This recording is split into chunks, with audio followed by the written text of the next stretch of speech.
Kinabukasan na nga ito ng aming overnight sa aking mga in-laws. Maaga kaming gumising ng Daddy Jonel para bumili ng aming uulamin. Pupungas-pungas pa nga ang lola nyo dyan. Kahit nga wala pang mumug, ipumunta na agad kami dito sa pwesto ng aking ate. Yes po, totoo po ang inyong narinig. Hindi man kami magkapatid by blood, pero ang turi niya sa akin ay parang tunay niya ng kapatid. Dahil isa nga siya sa mga naging takbuhan ko noon kapag wala kaming pambili ng bigas, Charis. Anyway, thank you sa'yo ate. See you soon again. Pag-uwi nga namin ng bahay, eto nga agad ang inaskaso ng Daddy Jonel. Ang pagmamarinate nitong kanyang iihawing liempo. Nilagyan nga lang pala niya ng kalamansi, toyo at oyster sauce. Imamarinate nga lang daw niya ng kahit 1 hour. Ako naman eto ay naggagayat para sa kanyang lulutuing pansit. At may mingming pa nga ditong gustong makishare sa atay ng manok. Nung nakapagsiga na nga siya at na-ready na lahat ng panghalo eto at inumpisahan na nga niyang lutuin itong pansit para sa aming almusal. Maaga talaga kaming nag-ready para hindi masyadong mainit dito sa may likod bahay nila nanay. Dito kami nagluto dahil panggatong nga ang aming gagamitin.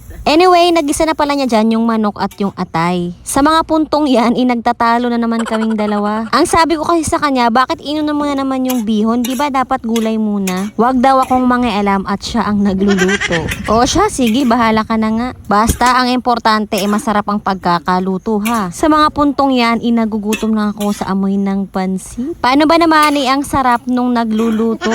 Yung niluluto pala. Anyway, eto nga at luto na ang aming pansit. Tara, kain tayo ng almusal mga mare. Si Mami Anyo, yan ang ambag sa pagluluto, ang pagsisiga. Ginagawa mo? Ano ba yung uling? Ba't mag-iyaw ka ba? Hindi, ikaw. Ay! Ay! Dito na. Naninilip kayo ah. Naninilip kayo ah.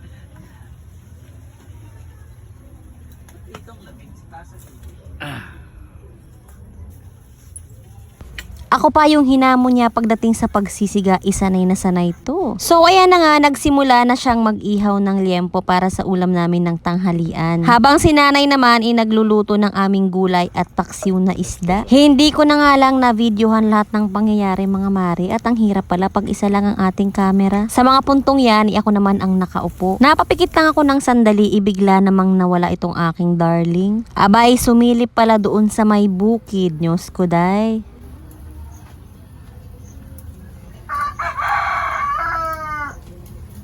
Sobrang sarap talaga sa pakiramdam ng vibes dito mga mare. Probinsyang probinsya talaga. Nakaka-relax at nakaka-refresh ng katawang lupa namin. Simpleng buhay lang naman talaga ang gusto namin ng Daddy Jonel. O siya, bago pa nga ako maiyak ay balik na tayo dito sa pagluluto ng Daddy Jonel. May batang nagpapapak ko. Pagkaluto nga ng ulam, eto at pinauna na nga namin silang kumain. Dahil bantay muna ang first son.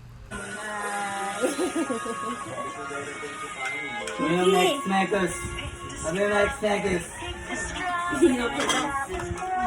Pagkatapos nilang kumain, eto kami naman ng Daddy Jonel. Nang hiram na nga ako ng damit dyan para makaligo at init na talaga ako. Dito na nga rin kami kumain sa likod at feel na feel talaga namin dito. Yaman, yaman. Beer na beer ka na vlog? Pagkatapos ng kainan, eto at kwentuhan naman. Nung nagsawa sa kwentuhan, eto naman yung guyabano yung pinagdiskitahan. Sayang naman dahil hinog na baka malaglag pa at hindi mapakinabangan. Uy, baka umano yung ano. Galing sumalo. Galing eh. Sarap. Tingin. Yo, Hinog na yun, naganasaan pa ako, Lods. Kakagutin ko lang. Ako muna. Ibo yan. Minekos-mekos na. Next sa insan, sarap. Okay na. Native mukbang. Wala na. Kaya tamis? Matamis na? Pinumuala no.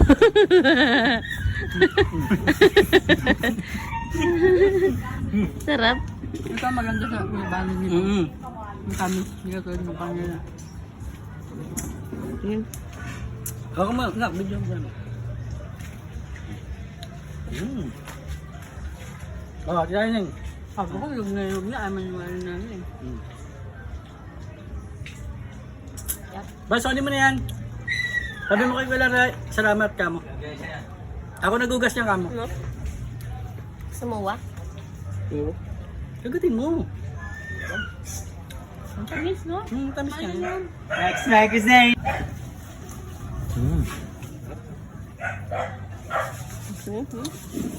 Sarap po. Wala na, bakit Kapit ka.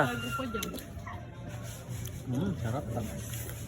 O siya mga mare, yun lang muna for today's video. Huwag niyong kalimutan i-follow ang aming page. Thank you! Bye!